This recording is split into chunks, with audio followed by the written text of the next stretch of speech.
Villager binge watches Hamza's videos and don't even take action on them. Bucky doesn't count his self-improvement progress because he was on self-improvement before he was even born, but Bucky always tries to help his bro by teaching them from his mistakes.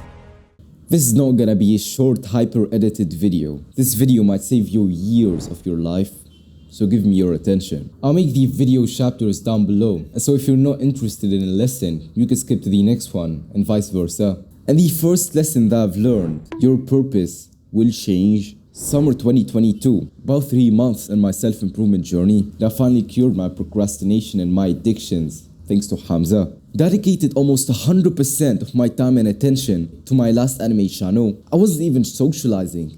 I went on monk mode and done the work. But weeks passed and things have changed. I started procrastinating on my work. I felt depressed and anxious throughout all day. I had anxiety attacks every time I wanted to upload a video. Even though I was meditating, doing gratitude, seeing sunlight, going to the beach, socializing, working out first thing in the morning. But still, I was procrastinating on my work and I didn't feel mentally healthy working on it. And at that time, I thought it was just me acting undisciplined. And I said, there's nothing wrong, I just have to do the work whenever I feel like it. But you know for a fact that discipline wasn't the problem. I was hitting legs at 50 degrees with a gym that got no air conditioner and it's just straight up a cave and it barely got windows. There's almost no oxygen in there. And I was hitting squats with 6 hours of sleep and no caffeine and made a lake of sweat under me, bro. That takes discipline to do.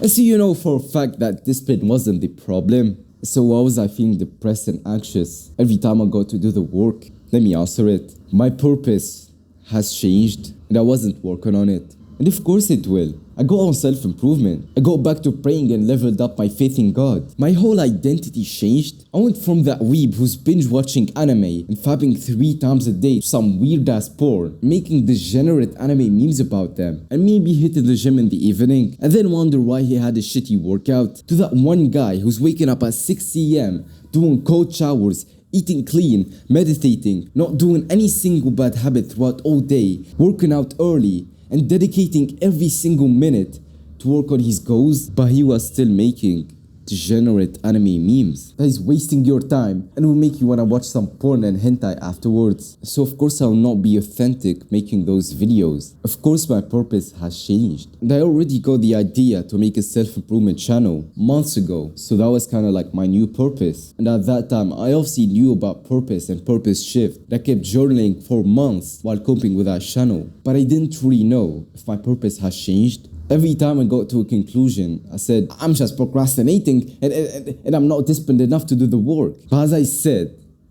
discipline wasn't the problem.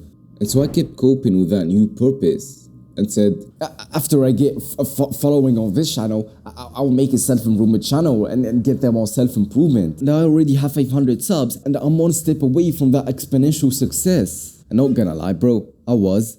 Those anime memes like reached a high level of video quality since I kept grinding for like years on that anime channel and dedicated 2 months of my whole attention to it. Imagine eating while watching some random documentary about film editing so you can make your anime memes flow better or something.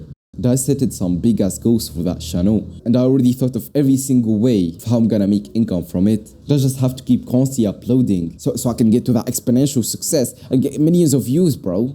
But still, I got zero fulfillment of working on that channel. And at that point, I started coping badly, bro. I started adding some gym memes and I wanted to add value to those anime memes and make like self-improvement anime memes or some bullshit. And it wasn't even worth it, bro. It's like watching 100 episodes of Naruto so you can get that random quote on making friends and some motivation. Dude, if you read How to Win Friends and Influence People by Dale Carnegie just for 30 minutes, you will learn more about social skills than you did in 1,000 episodes of anime or some bullshit.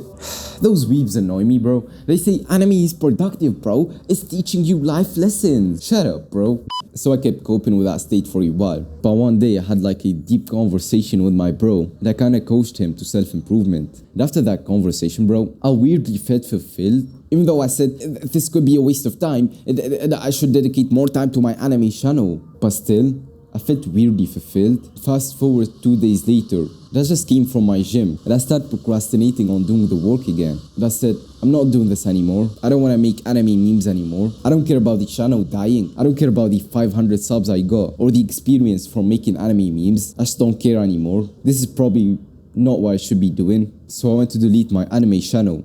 I started working on my self-improvement channel. And since that day, bro, my productivity, my mental health, my discipline went like this. I was actually getting fulfillment from doing the work, even though I just spent 5 hours scripting a video and then deleting that script and re-scripting it. Well, this is another point for another video. You shouldn't chase perfection when making your first video, or you will spend 2 months making it like I did. And I felt no resistance to do the work. I just wake up and work. I didn't have to keep brainwashing myself into thinking that making anime memes is productive and is helping others and it might motivate people, bro. Shut up. And the work felt so energizing, especially after you do the hard things. I don't know if your YouTubers out there could relate. If you record a video first thing in the morning, the rest of the day just goes like this, bro. It can't decline. It's like you just hit a 2-hour leg day or something, even though you shouldn't do that and you're probably overtraining. But meanwhile, if you're editing or doing some shallow task that lays with your purpose but doesn't really energize you, you don't feel really that happy doing it, but you just have to edit a YouTube video, right? Or it will probably be so bad and you get zero retention because my English skills are not that good. And you'll probably get annoyed from how many times I have to repeat a sentence. And so to conclude, don't be discouraged to work on your new purpose just because you made a lot of progress from that last purpose layer. Because go watch any successful guy. Your happiness and your fulfillment matters the most, and never cope with working on something that feels meaningless just to chase success. Do what energizes you and what fulfills you, and make success chase you. That's the best lesson that you could learn from this video. I will make a more specific video about purpose. I'll probably link it there. And the second lesson is social connection is vital. At my first days of self-improvement, I stopped socializing with almost everyone. I took my self-improvement like a 9-to-5 job. I was binge watching Hamza content, building some new good habits, and trying to cure my bad habits. Started doing the work again on my anime channel. Even in school, bro, I wasn't socializing. Whenever I have free time throughout the day, I put like a podcast in my phone and wear earphones and keep listening to it. And I ignored everyone, even if I was in the middle of a conversation. And so I got to that point that Hamza talks about it, where you kind of fill your own cup of self-improvement. And I think that almost everyone should go through that period of solitude, where they take their self-improvement like a 9-to-5 job, discovering their purpose, learning, watching podcasts, and literally like opening their eyes to this self-improvement stuff. Because I think that growth comes in solitude, especially if you have some low-value friends and they still got the old image of you and keep texting you, oh, no, I want to play Valorant. Come on, bro. So when I got to that point where I filled my own cup, I tried to get my bros into self-improvement because I thought, oh, I need to level up my social skills, bro, and my leadership skills. When I got to do that, I realized that my social skills declined. I had better social skills before self-improvement. And you know for a fact that I couldn't convince them to get into self-improvement after having some deep conversations because I had some bad social skills and bad influential skills. And didn't really care since I was an anime YouTuber, bro. It doesn't lay with my goals and purpose, so I didn't take it seriously to get them on self-improvement. I might have brought it up 3 times to them and then ignored them like I always did. And my social skills kept going in a decline. And even worse, when I got to summer holidays, which is like really long, it's like 3 to 4 months, I stopped socializing completely. I didn't talk with any one of my bros for months. I barely talked with my family. I literally only socialized in the gym, bro. I literally went on a monk mode, tunnel vision on my goals, as I talked about in the last point. Back at that time, I thought that socializing is a waste of time. I was regretting the extra time I spent with my bros in the gym or some time I spent with family because, I could be working right now. Well, being an anime memes YouTuber was a huge factor to this because first, I've achieved nothing throughout all day because I was procrastinating and anxious and not working on my purpose, doing something meaningless. And so I achieved nothing and I had to fill up as much hours as I could to do more work and more work. And second, since I was an anime YouTuber, I didn't really care about social skills. I'm not even talking to a camera, bro. I'm not even using my voice. So I always had that thought, social connection equals waste of time. And this is why I'm making this video, to brainwash you from that effed up mindset. Because not only it will slow down your progress on your goals, and if you got to that point, that should be like your life priority, right? Having bad social skills is slowing you down and it's probably ruining your business. And I've gone through this when I started my self-improvement channel. Go look at the first videos that I've uploaded. You could tell for a fact that I haven't socialized in a while. The depressed weebs that I was making my first video to probably had better social skills than I did making that video. Dude, if I had like a reasonable level of social skills, I would go ask my bro for criticism and not slow down all that progress. Go check the mic and camera quality. And I thought I looked fine in those videos. And meanwhile, bro, I look like a homeless. Or even if I didn't ask him, if I had some decent level of social skills, I would know for a fact that my videos are cringe. And no one will keep his attention on the stuff that I've uploaded. Of course I will. Go hear the mic quality, bro. And besides that, I will easily be better at scripting videos. I will easily act more funnier at camera and be more charismatic. Because being a content creator, especially talking to a camera, is actually just social skills. Dude, if you have some good social skills, you don't even need to script YouTube videos. You just have to get into a flow state and you will make a video easily. And not like in my old videos where I read the script and say it word by word like a ChatGPT AI and then wonder why my video is cringe. And even if you're not an influencer and you don't need social skills in whatever you're trying to do, even though I think they are essential in every single business, unless you're coding or something, social connection and having good relationships is an investment by itself. And this is why networking between successful people is a thing, because they save each other a lot of time and make a shit ton of money. Imagine you're an MMA champion and you know nothing about making money online and you go network with some sales funnel nerd and now you're making 200k per month. And even when you're just starting and you don't have like alpha sigma maze around you, social connection even with average people is still worth it. And I know this for a fact. Imagine your phone breaking and now you don't have any camera to record your gym videos for your YouTube videos. And so you go ask your gym bros to record them and send them to you, like I did, which is like literally business assets for my videos. And both of those videos where my bros helped me in blew up. Like obviously there's some other factors, but you get the point. And my gym bros, who I thought that talking to them was a waste of time because they weren't like alpha maze and already in 10 years of self-improvement or something, but still they were giving me business assets to help grow my channel, which is like my life priority at this point. Social connection is an investment. Keep that in mind. But even this thing that's holding the phone so I can record with, my bro got it from his friend and I took it from him, which is probably like $50 or something, and I'm too broke to afford it. I used to use a shit ton of books, that's why my phone broke. And besides helping you record or something, just getting criticism from them is a huge investment by itself, because I've already explained how valuable criticism is for you as a YouTuber. It's literally the one thing that will make you grow. And bro, those guys in the YouTube comments don't have the courage to criticize you like your bros will. First, they won't even bother and waste their attention like me, or they are just too big of a pussies to criticize you. And so you can't rely on comments only when being a YouTuber. That's why social connection is vital. And sometimes they give me stories and experiences that I could share with you, which is literally huge for me as an influencer. Our job is to literally tell stories.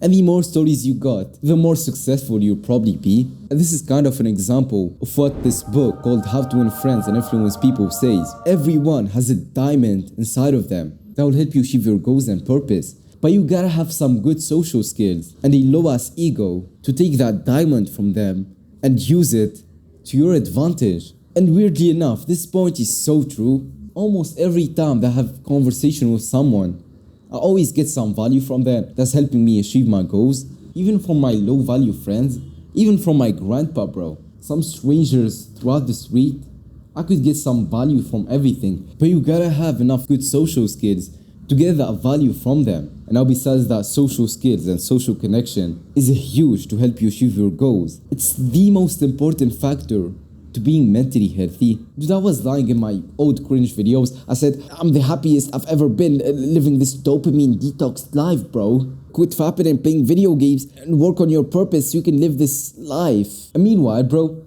I had anxiety and depression. I haven't socialized in months. I didn't even talk with my family. Like, I'm not really depressed, but I wasn't really happy. I wasn't enjoying my life after self-improvement. I was happier and had better social skills and a better life in general before self-improvement, even though I was fapping and procrastinating and doing all those shitty stuff. It wasn't the lifestyle that will tell someone to get to, because I was anxious and depressed by myself. Yeah, you might be making progress on your goals, but if you're not happier than you were before self-improvement, it's not even worth it to start self-improvement. And this is why you gotta level up your social skills. So first, go read the book, How to Win Friends and Influence People by Dale. This book will give you more social intelligence than 90% of people, but you gotta practice it so you can actually level up your social skills, because knowledge isn't enough. We need experience. An easy way to do this is to go on calls with your bros who are not really low value friends, but they are trying to improve themselves, right? If you have progressed in your self-improvement journey, you could almost know for a fact which of your friends that have potential to go on self-improvement. You could almost subconsciously tell that. So what you're gonna do is like you're gonna choose those couple of friends who want to improve themselves and literally have calls with them on a daily. Make it a habit on your habit tracker. Write down socializing on your habit tracker and tick every time you do that habit. And if you literally got no friends, you could go on Hamza Discord server and asking someone to be your self-improvement partner. That might sound cringe and awkward, but that's it, bro. And you will find good people there, since you will probably have a deep connection with them. And if you're a little generous, you could join my small Discord server too. Both links in the description. And you obviously want to be socializing outside and talking to strangers. And I want you to have this mindset. Every time you go through an uncomfortable moment with a stranger, maybe you're buying groceries or something, where you're not really comfortable in that conversation, think of it as a level for your social skills. And this was really fun. Every time I go through some cringy moments with some random stranger, I don't say, oh, I was so awkward, bro. I say, good, that's a level in my social skills. Because I know for a fact that's the only way to have better social skills.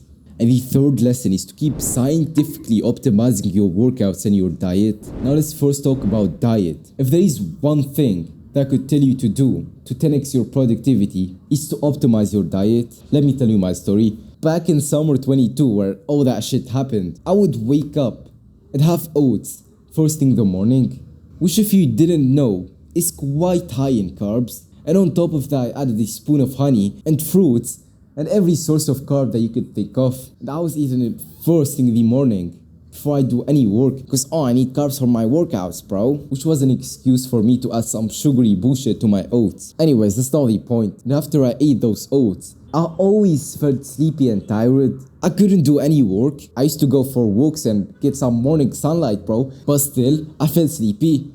I went and meditated because I thought, oh, I might be lacking sleep, so meditation will help. And still, I felt sleepy. And then I went to make a coffee because I must eat some caffeine today. I'm feeling sleepy. But even after drinking caffeine, I still felt sleepy and de-energized. So I said, I'm probably lacking sleep, bro, and I must take a nap, even though I spent 9 hours in bed last night. And so I kept coping with that feeling of laziness and sleepiness for almost months, which really ruined my productivity back then. But when I watched this episode of Andrew Huberman podcast about optimizing focus, where he said that eating too much carbs and getting really full is gonna make you feel sleepy and tired, and you're not gonna be able to focus. And there is some other factors that varies from human to human, like eating first thing in the morning or eating carbs first thing in the morning. So what I do in my morning routine now, I don't eat any carbs in my breakfast, and I fast the first 2 hours of the morning, maybe drink a coffee and go shower.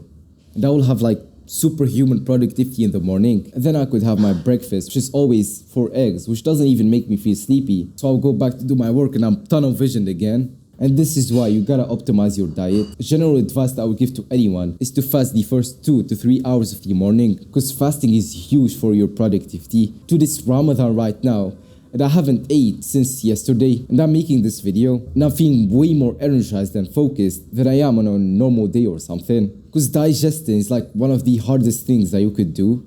All your blood goes to your stomach and your brain is left with nothing, so you physically can't focus. And for your breakfast, don't have any carbs, just eat pure protein. Obviously have some foods before you go to the gym, which most of the time wouldn't make you feel sleepy, and it will help you have a better workout. A banana really helps with this, so you can eat it instantly before your workout. And then kinda experiment with different foods for your lunch and dinner. For example, for me, bread doesn't make me feel as sleepy as rice do. And at dinner, mostly you could eat any carbs you want, especially if you don't have that much of work after your dinner. Because for me, the effect of carbs goes like this throughout the day. So in dinner, carbs energizes me more than they make me feel sleepy, so I tend to abuse them. And best case scenario, you wanna be eating the foods that you could literally be eating while doing your work. For me, it's peanuts. I could eat peanuts right now easily while doing my work. And now let's talk about workouts. Let me say it straight. You're probably overtraining, wasting time in the gym, and clueless about building muscle. Let me explain. I was doing 2 hard sets to failure on every exercise that I was doing in the gym, and every set probably lasts 2 minutes or so, because I knew that getting to failure is what triggers the muscle to grow. Following a 3-day split, twice a week, and every workout took me 2 hours, so that was a total of 12 hours in the gym per week. And sometimes I don't even rest, bro. I'll go for 7 workouts a week. That's like 14 hours a week in the gym, because I said, oh, more volume equals to more muscle growth. And after every single workout, I felt brain fucked and unproductive. But after a while, I talked to my gym coach and researched a little and said I'll get back to doing 3 normal sets without hitting pure failure on some exercises. And that helped a little. My workouts went from 2 hours to 1 hour 45. And I made a video about it. And after I posted that video, some guy who's on self-improvement criticized me and said, you're probably overtraining, bro. You don't need that much volume to grow. And he told me to watch Jay Vincent, which is a fitness YouTuber. And he was basically educating the moronic fitness industry out there that's doing 3 sets of 12 on every exercise and just goes to the gym and moves weight for 20 reps like this. 1, 2, 3, 4, 5, and then expect to make gains. And so he said you'd rather be doing 1 hard set and condense all that effort to it and hit pure failure on that 1 set. And it should take you from 1 minute to 3 minutes. Literally every rep that you do is negligible. Besides that final rep where you're hardly contracting, you can't move it. That's the most important rep about your whole exercise. So all the other reps are just a warm up for that single rep. And most people don't even get there. They gave up on the 12th rep. And I knew about this, but I kept coping with that fitness industry advice and done 2 of those hard sets that I talked about in every exercise, which was literally overtraining. So I started doing just 1 hard set. That honestly saved me a lot of time. It saved me like 45 minutes on each workout, and it saved me a lot of mental power. Every time I finished a workout, I didn't feel unproductive and lazy. I felt that dopamine spike that Andrew Huberman talks about it. He basically says that when you overtrain, your testosterone and your dopamine starts to go on a dip, so it's kind of like a spike. Then if you're overtraining, it goes on a dip. I was always hitting that dip, bro. I never left the gym at that dopamine spike. So that was really huge to be more productive. And then I kept watching his videos, and he said that muscle damage is systematic. So basically, if you're training arms, your legs are getting trained too. So you'd rather be doing full body workouts or minimize the days that you split your body in for maximum recovery. And this is all based on science, by the way. The guy isn't saying some bullshit. I already watched Tim Ferriss promoting this in his video about muscle gain. And he said that you should do 2 full body workouts and each last 30 to 45 minutes, which is the same as Jay Vincent is promoting. And I've read this in his book, The 4-Hour Body, where he talked about the minimum effective dose to make muscle gain. And he basically showed some minimalistic workouts. And since I was in my first days of self-improvement, I knew none about science. I said, there's no way that I could do that much volume and still make gains. He's not even big, bro. He's probably saying some bullshit. So it's kind of like my ego blinded me to take his advice. But if you're in the entrepreneur world, you kind of have some trust in Tim Ferriss, right? He's basically like the nerd of research and everything. And he discovered this shit before its time. That book was made on 2010, as I remember. He busted the fitness industry myth 13 years ago, so you can trust that guy, right? So I started doing upper split workouts. But I didn't do just 1 upper split workouts in the week, like he's advising you to do. Because that random fitness influencer said that you should do upper lower twice a week, bro, so you can maximize your muscle gain speed, bro. Shut up. I didn't really want to reduce the exercises that I was doing, like Jay Vincent and Tim were saying, because I thought, oh, I could tolerate this, bro. So I ended up overtraining and hitting 2 hours workouts until I got to Sunday last week. And I'm supposed to hit a lower body workout, but I didn't feel recovered. I didn't feel energized. My calves were sore as hell because I've done some jumping rope the last night. And I'm supposed to hit a workout, but I have sore calves, bro. I barely can move. And this workout might be unessential. So I kinda had that F this event. I threw everything I was working on, went and educated myself about that gym knowledge. And they both got me to this book, Body by Science. And this book is like 101, busting all the fitness industry myths. Cardio, shocking muscle, that magic number of doing 3 sets of 12. That book literally promotes 1 high intensity workouts per week of like 20 minutes or something when you do like 5 exercises, which is like super minimalist workout.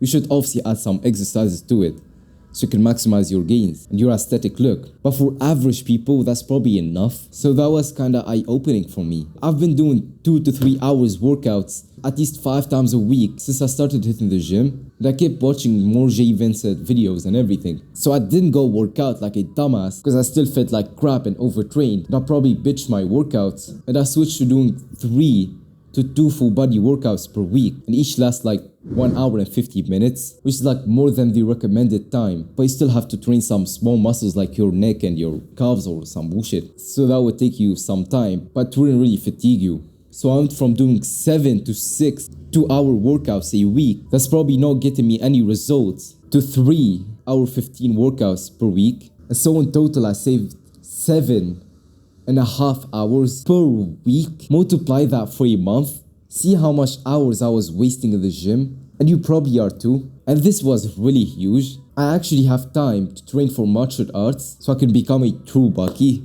I've just done some shadow boxing and went to take a shower and got back to recording this video. I have the time to work on my YouTube more. I could save that mental energy from hitting a workout while you're feeling crap and lacking sleep just because some random influencer told you that you should do 6 workouts per week so you can maximize your muscle growth speed. It doesn't feel like something in my to-do list anymore, even though I got addicted to the gym and I didn't feel any resistance to hit the gym. But I felt like a habit, bro. I wasn't intentionally doing it to make gains. I just went there just to hit the gym, bro. But now, when I hit my workouts, I go with the intention of making gains. Additionally, I'm seeing some big improvements in my physique. Even though I've done just 2 of those workouts till now, it's probably because the extra recovery that I'm getting. And so it was really life-changing for me. And thanks to that guy who commented on my video, bro. I'm so grateful for you, bro. You probably saved me years of my life. And this is another reason to have good social skills, so you can actually get value from people that criticizes you. Because if I had some shitty social skills, I'd probably get triggered and go delete his comment like some cringy YouTubers would do.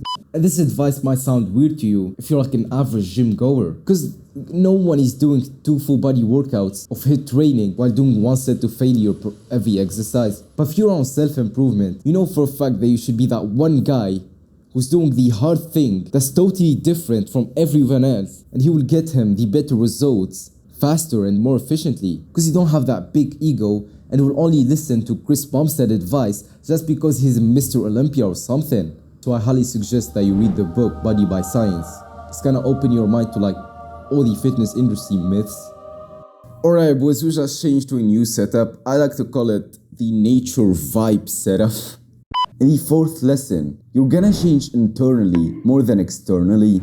Now if you're new to the gym and you just started your self-improvement, you're gonna see some significant results. So you're gonna change internally and externally. And if you improved your productivity and stop procrastinating and getting good grades lays with your purpose and you want to be like the next Andrew Huberman or something, and dedicate all your time to your purpose and watch my productivity video which will 10x your productivity, you will see some significant results on your grades, so you're gonna really change externally. But if you're trying to be an influencer like me or start a business or be an entrepreneur, you might not see that much of a big change externally, because we know for a fact that a huge success is exponential. Like you obviously could be lucky and get that exponential success early on in your self-improvement journey, but most of the time it's gonna take you at least 3 years to reach that exponential success. First man said that it takes 10 years of self-improvement to get where he is now. So don't be discouraged. You're probably more disciplined and productive than 99% of people, but you might still feel like another loser in your school or something just because you didn't reach your exponential success. My friend at school said, "You've been grinding on YouTube for years, bro. You haven't made any money from it. What's the difference between me and you?" So I said, "Of course, I made no money, but I changed internally. I 10x my productivity. I 10x my YouTube knowledge. I made a lot of mistakes that slowed me down for months, but I still learned from them. I know almost everything that affects my productivity and make me unproductive and lazy. I got way more disciplined. I could dedicate 100% to my goals and my purpose with no resistance. Wouldn't that help me make money from YouTube? Wouldn't that get me to the exponential success? Of course it will. And I'm gonna keep grinding for 2 years. And then they say, oh, he's an overnight success, bro. When did you get these views? When you were playing Valorant and criticizing me. So as I said, you're gonna change internally more than externally. You see yourself as a high value man, but you're not really a high value man. You will see yourself as a successful YouTuber, but you're not really a successful YouTuber. You will be 10 times more disciplined than 90% of people, but you don't even look disciplined. You know a lot about science, but you don't look like someone who knows a lot about science. Your self-image, your knowledge, your skills is what gonna change in your first year on self-improvement. And if you read the book Psycho-Cybernetics, you know for a fact that your internal state is the only way for you to achieve success, unless you win a lottery or something, or have some rich parents. So don't be discouraged in your first year on self-improvement. You will waste a lot of time. You will make a lot of mistakes. You'll go through some hard, depressive days, but don't be discouraged, because we all gone through them. But those shitty YouTubers aren't telling you that. We all make those shitty mistakes and waste a lot of time, but we still learn from them. And it's not too far away, bro. 2 days ago was a bad day for me. I wasn't productive. I was anxious throughout all day, because I made some dumb decisions and forgot to get my morning sunlight. But it was still a learning lesson for me. That's why success is exponential. You're gonna waste a lot of time now. You're gonna make a lot of mistakes now. You're gonna fail a lot now. But you will not waste that much time later on. You will not make that much failures later on. You will not have those bad days later on. So don't be discouraged. You're still building the base of the pyramid for your success. And the fifth lesson, you're one step closer to attracting your dream woman. Before self-improvement, I was obsessing about getting girls, improve my looks, started wearing Vans and those drippy clothes. And I even bought skincare products. I was taking my haircuts like a 9-to-5 job. But I wasn't chasing a high value woman. I just wanted ass and tits, bro. I was that down bad for a relationship. And then, when I got on self-improvement, things have changed. I started journaling of what my high value woman might look like. What's her traits and everything. I don't want to sound like an 8 years old right now. But some of the traits of my dream woman: she's religious, she wears like hijab, she goes to the gym, she eats clean, she doesn't even have social media, she might have like a WhatsApp without any profile pic so she can talk with her parents. And obviously she gotta be a 10 out of 10, look-wise, from my point of view at least. And she might be selling flowers or just doing something wholesome, right? She knows about self-improvement and she's improving her knowledge. And she's obviously mentally healthy and have a secure attachment style. And she will like make me more productive. And I'm trying to be the man that will attract that kind of woman. At least 9 other years of self-improvement. So when I go back to school this year, after I keep progressing and being the man that will attract those type of women, who do you think I'm attracting? Hijab girls? Like obviously I have some social intelligence to know that if a girl is attracted to me or not, right? You could tell if a feminine woman is attracted to you. She would be acting feminine as hell next to you. If you have like good enough social skills, you could tell from just a look. That girl isn't like close to my dream woman, but she got one of the traits that my dream woman has. She's being religious and having good ethics and morals. So it kinda ticked for me. The more they will keep progressing on your self-improvement journey and trying to become that man that will attract your dream woman, the more that you're gonna attract the women that have certain traits like your dream woman. So if you're leveling up to be the best version of yourself, you're gonna be attracting a lower level from your dream woman on your way to get there, and vice versa. I don't know if this is too complicated, I'm trying to simplify it. But every year of self-improvement, you're gonna be attracting a better version of your dream woman. So every year, every month where you keep leveling up, you're one step closer to attracting your dream woman, but it's just a lower version of it. And this is where it gets dangerous. At some point, you will be attracting women that are almost the same as your high value woman from like 5 years from now, but she's not your dream woman yet. And would you settle for her? And honestly, I might settle for one of them before I get to my dream woman, because there is no problem, I could marry the 4 of them. But I might settle before I get to my dream woman, so that's not gonna be that beneficial. So this is just a warning sign. You're gonna be attracting women that are almost like your dream women as you keep progressing in your self-improvement journey. Why would you settle for them or keep leveling up so you can attract a better version of your dream woman? It's your choice. And also you could marry the 4 of them. And the last lesson is to never stop doing these self-improvement habits: meditation, gratitude, journaling, showering, getting sunlight, scheduling your time, and maybe reading. We use these habits to level up our discipline and our mental health so we can improve our shitty lifestyle that we were living before self-improvement. But as you keep progressing in your self-improvement journey, you're way more disciplined now. You're getting fulfillment from doing the work. You're actually being productive and not procrastinating on your work. If you're actually working on your purpose, like I mentioned in the first lesson. And so just doing the work is making you happy. And it's so easy to forget to doing those small habits throughout the day because you don't even need them anymore. I don't know about you, but back then I used those habits to procrastinate on my work because I didn't have discipline to sit there and edit. So I always stack those habits before my work blocks. But now it's the reverse.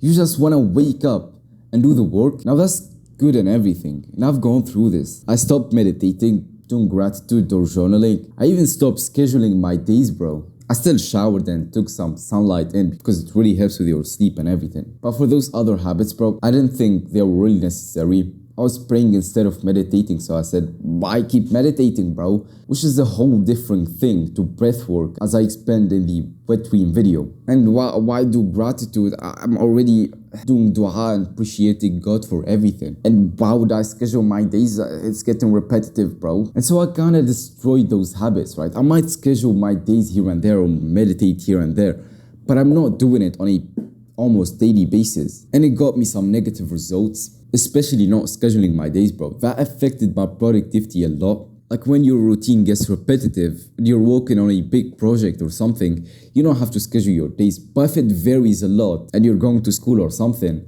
you have to be scheduling almost every day. And as Hamza says it, every minute that you will plan will save you 10 minutes later on. And besides that, I kept wondering why I couldn't control my focus throughout the day. I would walk back from the gym. I always have that tunnel vision, right? Even though I just took a shower, which like shuts down your nervous system. But I still was really focused on some shallow task. And of course I would struggle to relax and shut my focus because I stopped meditating, which is like the best tool to help you focus and unfocus at the same time, like Andrew Huberman talks about it. And besides that, even though I'm doing dua to God and appreciating Him for everything, I'm not appreciating people, right? That's a different thing, which kind of like reduced my warmth towards people. I'm kind of acting like a villager who's not really present, right? You will do favors for him and he wouldn't even thank you for it. My relatives made like a big lunch where all my big family like combined in. And it was like a lot of food and it was really expensive for them at least. So after I finished my meal and we got to sit down and everything, I said, I'm still hungry, bro. Like a Jeffrey didn't appreciate the effort and the money they spent on that meal just because I stopped doing gratitude. And besides that, you will appreciate people more. And just doing gratitude for memories is like worth it by itself. I checked one of the journals that I've had and I just got a smile on my face. It's so amazing to see the progress that you've done and your younger self doing gratitude for those old memories. It's like really wholesome to look at if you're feeling anxious or something throughout the day. So you're kind of sacrificing that happiness for your future self who will look back at your gratitude journal and read it with a smile on his face. So I kind of got some diminishing returns by breaking those habits. Even though I knew I needed to schedule this day ahead because I got some different types of work to do, I didn't. I forgot. Just because I didn't make a habit tracker and tick the box every time I make the habit, bro. Get that dopamine reward. All times, bro. So don't stop doing those self-improvement habits. It's not just about improving your discipline and your mental health and doing the work.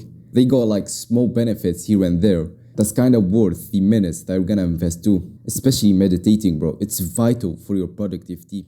And if you want me to personally help you in your self-improvement journey, and give you more of my experience after 1 year of self-improvement and save you a lot of time in your journey. Good news for you, I've started self-improvement coaching and you could book a 30-minute call with me for just $5. Well, it's not really $5, you have to pay $2 extra for the Fiverr thing because I'm using their shitty website, I guess. Anyways, the Fiverr link is in the description and as always, there's no time when you're ready to take action.